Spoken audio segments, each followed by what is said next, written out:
Three teenagers in Jacksonville, Florida beat a 64-year-old man over and over again over the course of an hour and left him for dead.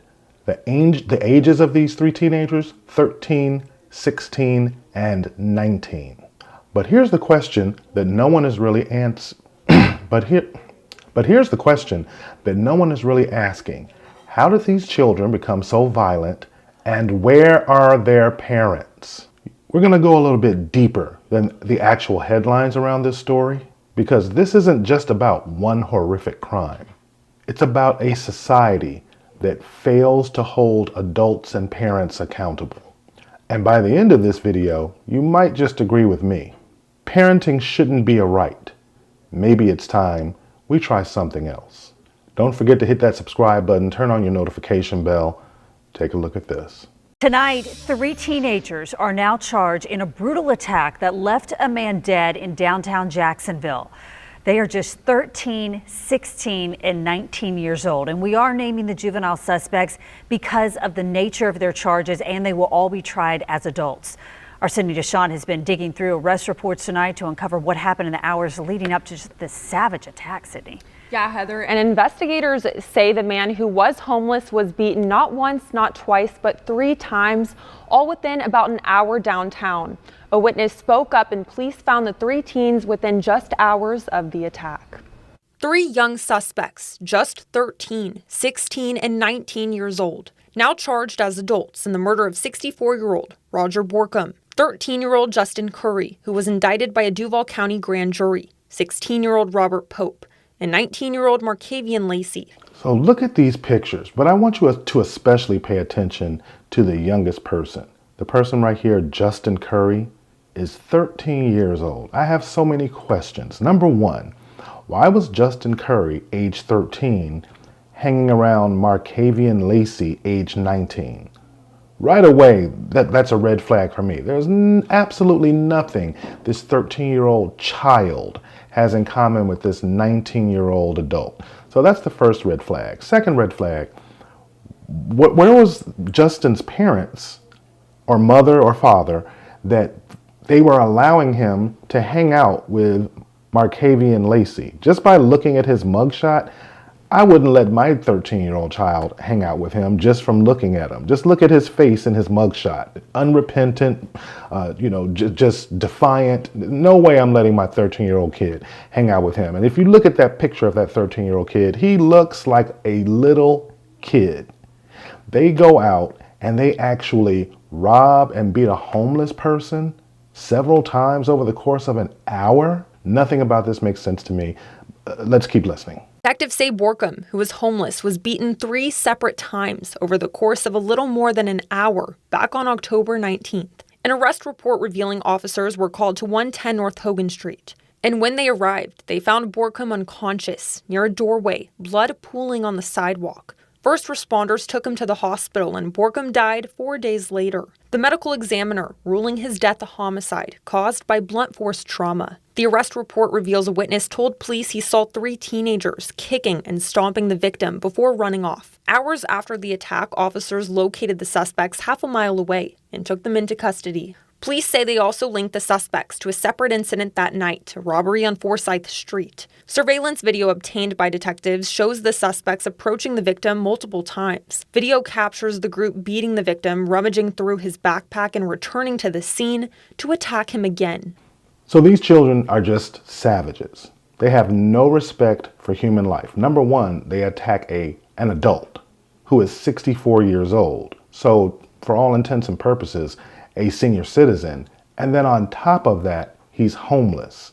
So they're robbing a homeless man and then repeat several times to beat and bludgeon this man to the point of him dying 4 days later in a hospital. And again, where are the parents? This is what makes this so incredibly frustrating. Listen to the local district attorney and what she had to say about why they're being charged as adults. State Attorney Melissa Nelson says the juvenile justice system is neither designed nor equipped to handle offenders or offenses of this magnitude. By bringing the case into circuit court, Nelson says authorities can ensure the level of accountability, supervision, and judicial oversight that the facts demand. Interesting what the state's attorney said there. She's admitting that the juvenile criminal justice system is not designed for offenders and or offenses of this magnitude. Just think, what are those kids going to do if you put them into the juvenile criminal justice system with other children? What are they going to, they're going to terrorize those other children because of just the nature of this offense. So you can't put them around children. They're being charged as adults. And again, some people are going to have trepidation about them being put into the adult criminal justice system. But we have to look at the crime. And the most important word she said here was accountability. But the reason that we have to hold parents accountable is because we know no one's born bad. These children didn't just turn out this way on their own. But there's another case in another state, and a mother is speaking on camera. I want you to take a look at the type of parent who generally creates this type of child. I want you to see this because I lucked out because of the fact that I don't want to hear them saying stuff. Jadarius Snipes' mother, Mary Herbert, left the courtroom after an investigator spoke to the court, referencing a social media picture the morning after the killing of Ryan Bowles. The investigator says the photo showed Snipes with a gun and throwing gang signs with younger boys, influencing them when officials say they should have been in school. I'm entitled to be angry. I'm entitled to be pissed off. I'm entitled to walk away when I don't want to hear BS. The judge ordered deputies to place her in handcuffs after she refused to come back inside the hearing. So for anybody to try to condemn me or force me to listen and tell me I wanted you to be there for your son, no, you wanted me to listen to y'all lies. Because if you was actually there for my son in a judicial way, you would have never allowed none of this stuff to happen. I think she is just making excuses for her son and for his actions and not taking responsibility, and he doesn't either. Yet another case of another young black man goes out there, kills someone, and when you hear the mother speak, no accountability. All you hear her say is what she's entitled to. She doesn't have to sit there and listen to lies about her convicted son who was convicted by the state. They have the evidence, they have the gun. Again, but just another example of why we need to have a serious conversation about parental rights. Is it time? Do you think it's time that we start telling people they have to be licensed to become a parent? You have to take some sort of mandatory class or series of classes before you become a parent? Maybe we even need to start looking at, for these types of children, these individuals who are living in these situations and they're being raised by single mothers, because we know that over 70% of black children are born to single mothers, and we know that about 38.9% of those mothers are poor. Maybe we need to start telling these mothers, these single mothers who are raising these monsters, or I'm sorry, not raising these monsters, hey, your kid goes out and commits this offense, you lose all access to the welfare system. We have to have something in place to force people to make better choices and better decisions. Too many law-abiding innocent Americans are losing their lives every day because we have a criminal justice system that sides with criminals before they side with actual law-abiding citizens. I, for one, am completely tired, sick and tired of seeing this. And as a black person, I'm infuriated to keep seeing this happening in my community. It's time for us to stand up as Americans first, but especially in the African American community. For those of us who are law-abiding citizens, we have to stand up and say that we do not believe this behavior is acceptable. Gratefully, in these two particular cases, these boys, young men, in the case of Marcavion, who's 19, hanging out with a 13-year-old, but in these particular cases, they were arrested and they're being sentenced. But how many of these young men are out there and they haven't been apprehended, and they're going to go out there and do harm to the next person who might be someone you love?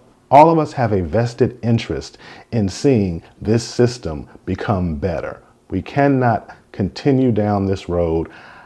I wanted to drop this because when I saw this story, and again, I saw that first group of young boys, the 13, the 16, and the 19-year-old, but when I saw that 13-year-old kid, it was just heartbreaking. The last thing I'll say about this is that if that situation had been reversed, if it had been 3 white teenagers, ages 13, 16, and 19, who beat up a 64-year-old homeless black person, this entire country would grind to a halt. We'd be seeing this on MSNBC and CNN running on a loop 24 hours a day, talking about how racist this country is and look what had just happened to this 64-year-old homeless black man.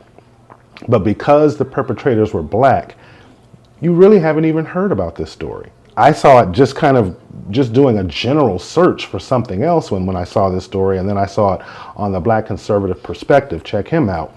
But again, that's the other issue that we're not addressing. We're not addressing the issue of parenting, parental culpability, parental responsibility, but then as a society, we're treating deaths of different people differently.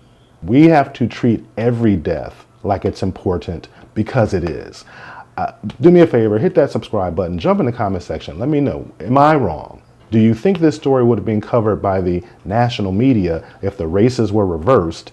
And do you believe that we need to institute something to make sure that parents have at least a minimum standard of parenting skills before they're allowed to become parents? And or if we can't control that, do we need to tell the people who are taking advantage of our welfare system and our social safety net, if you don't want to get some training to become a parent, you got to go out there and figure it out?